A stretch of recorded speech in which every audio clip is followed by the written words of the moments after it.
கிறிஸ்துக்கள் அன்பான தேவ பிள்ளைகளே, இந்த நாளிலும் கூட மீண்டும் ஒரு விசை கூட ஆண்டவர் இன்னொரு நாளை கூட்டி கொடுத்துருக்குறாங்க. எல்லாருக்கும் நல்ல நித்திரை தந்திருப்பாங்க நான் விசுவாசிக்கிறேன். தேவன் எனக்கு போதுமானவராக இருந்து இன்னொரு நாளை கூட என்னுடைய ஆயுசு நாளை கூட்டி கொடுத்துருக்காங்க. அதற்கு நான் ஆண்டவரை விசுவாசிக்கிறேன். இந்த காணொலி நிகழ்ச்சியில் கலந்து ஒவ்வொரு நாளும் பார்த்து அநேகருக்கு ஃபார்வர்ட் செய்கிற ஒவ்வொரு குடும்பத்தையும் உங்களுடைய ஊழியத்தை தேவன் தாங்குவாராக என்று நான் கண்டிப்பாக அதற்கான ஆசீர்வாதத்தை நீங்கள் பெற்றுக்கொள்வீங்க. ஆண்டவருக்காக நீங்கள் செய்கிற ஒவ்வொரு வேலையும் என்ன செய்வார்? ஆண்டவருக்கான பிரதிபலனை உங்களுக்கு தர காத்திருக்கிறார். இந்த நாளில் நமக்கு வருகிற செய்தி என்ன அப்படின்னு சொன்னால், வாக்குத்தத்தம் எங்கேருந்து வருது அப்படின்னு சொன்னால், எபிரேயர் 12ஆம் அதிகாரம் 15வது வசனம். ஒருவனும் தேவனுடைய கிருபை இழந்து போகாதபடிக்கு, சரிங்களா, யாதொரு கசப்பான வேர் முளைத்தெழும்பி கலக்கம் உண்டாக்குகிறதினால் அநேகர் தீட்டுப்படாதபடிக்கும் அப்படின்னு போட்டிருக்கு. ஏன்னு சொன்னால் நம்ம மனசில் கசப்புகள் இருக்கக்கூடாது. ஒரு நாள் என்ன செஞ்சா அப்படின்னு சொன்னால், சுரேஷ்ன்ற பையன் அவங்க அம்மாட்ட வேகமாக, உங்களுக்கு தெரியல ஸ்கூல் பேக் எவ்வளோ வெயிட்டாக இருக்கும்ல, அதை தூக்கிட்டு வந்து வேகமாக என்ன செய்கிற கீழே போட்டுட்டு அவங்களுடைய சொல்கிற இந்த சயின்ஸ் மிஸ்ஸுக்கு வேறு வேலையே இல்லை அப்படின்னு சொல்லி கோவமாக அவருடைய பேக்கை வைக்கிறான். அதை பார்த்து அம்மா சொல்கிறாங்க, என்ன வாட் ஹேப்பன் அப்படின்னு கேட்குறாங்க. என்ன சுரேஷ், உனக்கு என்ன ஆச்சு, ஏன் இவ்வளோ கோவமாக வர, உங்கள் சயின்ஸ் டீச்சரை பற்றி என்ன சொல்கிற அப்படின்ட்டு கேட்டாங்க. உங்களுக்கு தெரியாது அவர் எவ்வளோ பெரிய கஷ்டமான அசைன்மெண்ட்டை எனக்கு உடனே சப்மிட் பண்ண வர சொல்லியிருக்கிறாங்க. வீக்கெண்டு இருக்குது, எப்படி என்னால் பண்ண முடியும், வீக்கெண்டுக்கு வேறு ப்ராஜெக்ட் இருக்குது அப்படின்னு சொல்லி அவன் அப்படி சொல்கிறான். அப்படி சொன்ன உடனே அவங்க அம்மா சொல்கிறாங்க, அப்படி சொல்லணும், என்ன காட்டு, என்ன ப்ராஜெக்ட் உனக்கு இப்போ சயின்ஸ் டீச்சர் கொடுத்துருக்குறாங்க. அவரை பார்த்தா ரொம்ப நல்ல மனுஷராக இருந்தார். ஏன்னு சொன்னால், நான் வந்து பேரண்ட்ஸ் மீட்டிங் வந்தப்போ அந்த கான்ஃபரன்ஸில் பேசும்பொழுது என்னாச்சு அப்படின்னு சொன்னால், அவர் ரொம்ப நல்லா தான் சொன்னார், ஆனால் உன்னை பற்றியும் சில காரியங்கள் சொன்னார் அப்படின்ட்டு அவங்க சொன்னாங்க. ஆமாம், அவர் எப்போவுமே என்னை பற்றி பேடாக தான் சொல்லுவார், எனக்கு அவர் பிடிக்கிறதே இல்லை, அவர் சப்ஜெக்டே எனக்கு பிடிக்க மாட்டேங்குது அப்படின்னு சொல்லி அப்படியே முணுமுணுக்க ஆரம்பிச்சு. அப்போ அவங்க அம்மா சொன்னாங்க, கொடு பேப்பர் கொடு, அசைன்மெண்ட் ப்ராஜெக்ட் பேப்பரை கொடு அப்படின்ட்டு வாங்கி பார்க்குறாங்க. பார்த்தா அதில் என்ன வளர்க்கணும் அது பண்ணுறது தான் கொடுத்துருக்குறாங்க. அப்போ அம்மா சொன்னாங்க, இது ரொம்ப ஈஸியானது தான், ரொம்ப ஈஸியாக பண்ணிடலாம், நம்ம சாப்பிட்ட பிறகு உட்காந்து பண்ணாவே என்ன செஞ்சிடலாம், முடிச்சிடலாம் அப்படின்னு சொல்லி அவனை ஊக்குவப்படுத்துகிறாங்க. படுத்துட்டோடனே அவனை சரி அப்படின்னு சொல்லி, நீங்கள் ஏதோ சொல்கிறீங்க அப்படின்னு சொல்லிட்டு அவன் அந்த கோவத்தோடு போய் தன்னுடைய பேகை வச்சுட்டு அவனை ரிஃப்ரெஷ் பண்ணிவிட்டு சாப்பிட்டுட்டு, அப்போ அவங்க அம்மா சொல்கிறாங்க, இப்போ பாரு, இப்போ ஸ்டார்ட் பண்ணு அப்படின்னு சொல்லி அப்புறம் இன்ஸ்ட்ரக்ஷன், ஸ்டெப் பை ஸ்டெப் இன்ஸ்ட்ரக்ஷனோடு தான் கொடுத்து அந்த ப்ராஜெக்ட் கொடுத்துருந்தாங்க. அப்போ ஒவ்வொரு ஸ்டெப்பாக பார்த்து பண்ணிகிட்டு இருந்தான்.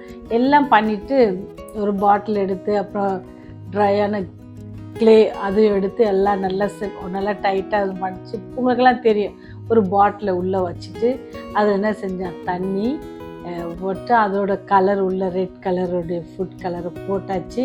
அப்புறம் கொஞ்சம் சோடா உள்ளே போட்டாச்சு. அடுத்தது என்ன செஞ்சான்னா வினிகர். இப்போ எல்லாத்தையும் ஊற்றின உடனே கொஞ்சம் லைட்டாக என்னச்சு, ரெட் கலர் வெளியே வந்துடுச்சு, அப்படியே நிறைய ஃப்ளோ ஆயிடுச்சு.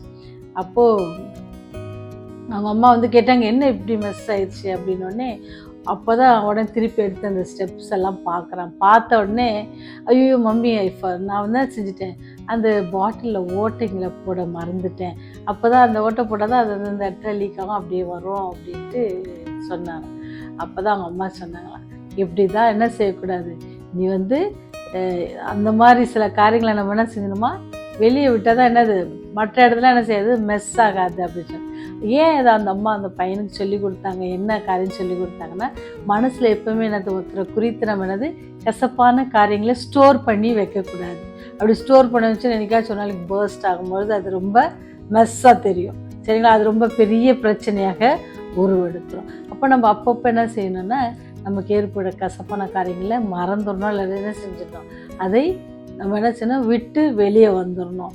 எப்படி இந்த ஸ்டூடெண்ட் அல்லது இந்த மாணவன் வந்து என்ன, அந்த சயின்ஸ் டீச்சரை பற்றி அவனுக்கு என்னது கசப்பான எண்ணங்களை தான் அவன் ஸ்டோர் பண்ணிக்கிட்டே இருந்தான்.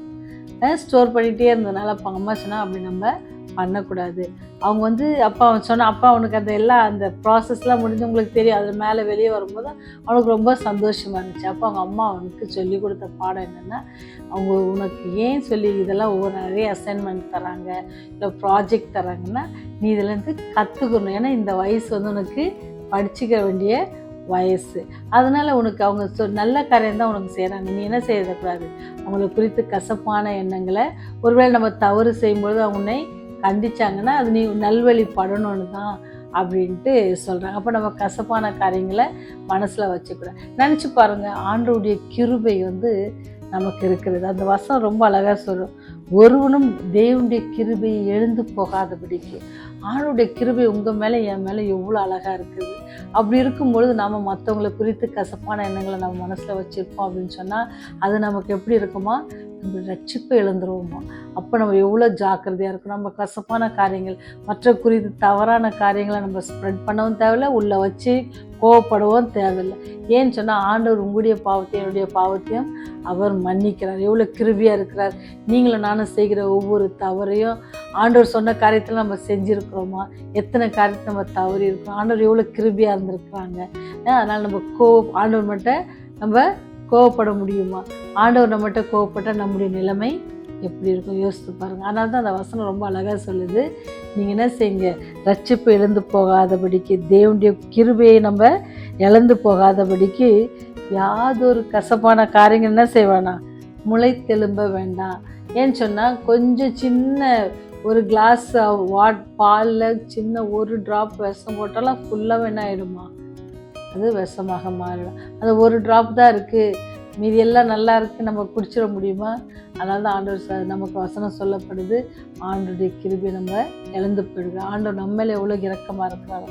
அதே போல் நாம் மற்றவர்கள் மேலே நல்ல எண்ணத்தோடு இருக்கணும். நான் ஒருவேளை தவறு செய்தால் கூட அதை மன்னிப்பதற்கான ஒரு பலம் நமக்கு வேணும். அது நம்முடைய சொந்த மாமிசத்தினால முடியாது, ஆண்டவரிடத்தில் நம்ம கேட்டு பெற்றுக்கொண்ட ஒரு குணாதிசயம். அதனால தான் இங்கே சொல்கிறார், நமக்கு கசப்பாகன ஒன்று வேர் முளைத்தெழும்பி கலக்கம் உண்டாக்குறதுனால் அநேகர் என்ன செய்வாங்களாம், தீட்டுப்படாதபடிக்கு. அநேகருக்கு என்னது, நம்ம கஷ்டத்தை கொடுக்குற பிள்ளைகளாக இல்லாதபடிக்கு, ஒருத்தவங்களை பற்றி நம்ம தவறாக எண்ணங்களை நாமே கிரியேட் பண்ணிக்காதபடிக்கு நம்ம என்ன செய்யணுமா, எப்போதும் நற்காரியங்களே நம்ம சிந்திக்கணும். ஏன்னு சொன்னால் நம்ம நற்செயல்களை செய்வதற்காக ஆணுடைய சாயலில் நம்ம சிருஷ்டிக்கப்பட்டிருக்கோன்றதை நம்ம மறந்துடக்கூடாது. அதனால் கசப்பான காரியங்கள் இருக்கும் அப்படின்னு சொன்னால் இந்த நாளில் எல்லாத்தையும் என்ன செய்யணும், தூக்கி போட்டுட்டு நம்ம என்ன செய்யணுமா, ஆண்டுடைய கிருபையை நாம் பெற்றிருக்கிறோன்றதை நம்ம மறந்துடக்கூடாது. நம்முடைய தவறுகளுக்காக ஆண்டவர் நம்மை மன்னித்து அப்படியே கிருபையினால் ஒவ்வொரு நாளும் ஆற்றி தேய்ச்சி போஷித்து படுத்த ஒரு நித்திரையை தந்து இன்னொரு நாளை காணும்படியாக அவருடைய கிருபை நமக்கு இருக்குது அப்படின்னு சொன்னால் நம்முடைய மனசில் என்ன இருக்கணுமா, நற்காரியங்கள், நல்ல யோசனைகள், பொறுமை, தாழ்மை, கீழ்ப்படிதல், இந்த மாதிரியான காரியங்கள் நம்ம மனசில் இருக்கும் அப்படின்னு சொன்னால் அது என்ன செய்யும், ஆணுடைய கிருபையை நம்ம பெற்றுக்கொள்வதற்கு அது இதுவாக இருக்கும். ஒருவேளை நம்ம இது மனசில் தீய காரியங்கள், தீய சிந்தனைகள், பொறாமைகள், மேட்டிமைகள், தற்பெருமை, வீண் காரியங்கள் எல்லாம் இருக்கும் அப்படின்னு சொன்னால் அங்கே என்னது, ஆண்டுடைய கிருபையை நம்ம இழந்து போயிடுவோம். ஏன்னு சொன்னால் ஆண்டவர் அதெல்லாம் வேண்டான்னு சொல்லிகிட்டே இருக்கிறாங்க. வேண்டான்னு சொல்கிறத நம்ம செஞ்சுட்டே இருந்தோம் அப்படின்னு சொன்னால் ஆண்டுடைய கிருபையை நம்ம இழந்து விடுவோம். அப்படி நம்ம அந்த கிருபையை இழந்து விடாதபடிக்கு ஆண்டவர் நமக்கு இன்னைக்கு கொடுக்குற வாக்குத்தத்தம் என்ன சொல்கிறாரு, நீ எந்த கெட்ட காரியத்தையும் கசப்பான காரியத்தை மனசில் வச்சு என்ன செய்யாதீங்க, காரியங்கள் செய்யாதீங்க. அது என்ன செய்யும், முடிவு அது நல்லா இருக்காது, அது மெஸ் ஆயிரும், நம்ம நினைக்கிற மாதிரி அது இருக்காது. அதனால நம்ம என்ன செய்யணுமா, இந்த கசப்பான காரியத்தில் தூக்கி போட்டு ஆண்டோடைய கிருபையை உணர்ந்தவர்களாக ஒவ்வொரு நாள் நம்ம கடந்து செல்வோம். ஆண்டவர் நம்மோடு கூட பயணிக்க அவர் ஆயத்தமாக இருக்கிறார். அவர் நம்மை நேசிக்கிறார். அந்த நேசிக்கிற தெய்வத்துக்கு இந்த நாளில் நம்மை அவரிடத்தில் ஒப்பு கொடுத்து ஜெபம் செய்வோம். எங்கள் மேல் கிருபையாக இருந்து எங்கள் வழிநடத்துகிற இரக்கமுள்ள தந்தையே, உம்முடைய கிருபையினால் ஒவ்வொரு நாளும் புதிதாக இருக்கிறது என்று நாங்கள் உணர்கிறோம் சுவாமி. ஏற்ற காலங்களிலே ஏற்ற வேலைகளே எங்களுடைய தேவைகளெல்லாம் சந்திக்கிறீங்க. அந்த கிருபைக்காக நன்றி செலுத்துகிறோம் சுவாமி. நாங்கள் அதற்கு தகுதியற்றவர்கள் சுவாமி, ஆனாலும் நீர் எங்களை தகுதி உள்ளவர்களாக மாற்றி உம்முடைய கிருபை நிமித்தமாக உம்முடைய நீதி நிமித்தமாக எங்களை ரட்சிக்கிறீர் சாமி. அதற்காக நன்றி செலுத்துகிறோம். எங்களுக்குள்ள கசப்பான எண்ணங்கள் இருக்குமானால் எல்லாவற்றையும் நாங்கள் கலைந்து போடத்தக்கதான பலத்தை தாங்க சாமி. நாங்கள் மாமிசத்திலே ஆண்டவரே சோர்ந்து போகிறோம் ஆண்டவரே. அப்படி இல்லாதபடிக்கு உம்முடைய அன்பை கொண்டு உம்முடைய ஆவியில் நிறைந்தவர்களாக ஆவியானுடைய சத்தத்தை கேட்டு நாங்கள் உமக்கு கீழ்ப்படுகிற பிள்ளைகளாக இருக்க எங்களுக்கு உதவி செய்யுங்க சாமி. ஆண்டவருக்கு இடையூறாக இருக்கிற எல்லா பிரச்சனைகளும் எங்களிருந்து எடுத்து போட்டு ஆண்டவரே சமாதானம் சந்தோஷத்தும் நிலம்படி கிருபை செய்யுங்க. இந்த செய்தியை கேட்கிற ஒவ்வொரு பிள்ளைகளுக்காக ஜெபிக்கிறோம் சாமி. எல்லோரையும் நீங்கள் ஆசீர்வதிங்க. அவருடைய தேவைகளெல்லாம் சந்தித்தள்ளுங்க சாமி. சமாதானத்தின் தேவனுடைய குடும்பங்களோடு கூட இருக்க வேண்டுமா கெஞ்சி மன்றாடுகிறோம் சாமி. ஆண்டவரையுமே அறியாத பிள்ளைகள் இந்த செய்தியை கேட்பாருன்னு சொன்னால் இப்படி ஒரு அன்பான தேவன் கிருபையாக இருக்கிற தேவன் இருக்கிறார் என்று சொல்லி பற்றி கொள்ளும்படியாக நீங்கள் கிருபை செய்யுங்க சாமி. உடைய ராஜ்யம் வருவது அதி சீக்கிரமாக இருக்கிறது என்பதை நாங்கள் உணர்கிறோம் சாமி. எங்களை சுற்றி நடக்கிற ஒவ்வொரு காரியத்தையும் பார்க்கும் பொழுது ஆண்டவருடைய நாட்கள் நீ வருகிற நாட்கள் அதி சீக்கிரமாக இருக்கிறது நாங்கள் உணர்கிறோம் சாமி. அதை உணர்கிற பிள்ளைகளை மாற்றலாதபடிக்கு ஆண்டவர் சொன்ன காரியங்களை நாங்கள் பின்பற்றுகிற பிள்ளைகளாகவும் அதன்படி செய்கிற பிள்ளைகளாகவும் இருக்க எங்களுக்கு கிருபை செய்யுங்க. ஆண்டவரே நீரே எங்களை பாதுகாத்து கொள்ளுங்க, பராமரித்து கொள்ளுங்க சாமி. இந்த நாள் முழுதும் கிருபை எங்களோடு கூட இருக்கும் கெஞ்சி நிற்கிறோம். நீர் எங்களுக்கு தருகிற கிருபையை நாங்கள் எழுந்து போகாதபடிக்கு எங்களை நாங்களே திருத்திக் கொள்ள நீர் எங்களுக்கு உதவி செய்த வேண்டுமா இயேசுவின் வழியாய் ஜெபிக்கிறோம் ஜீவனுள்ள நல்ல பிதாவே. ஆமென்.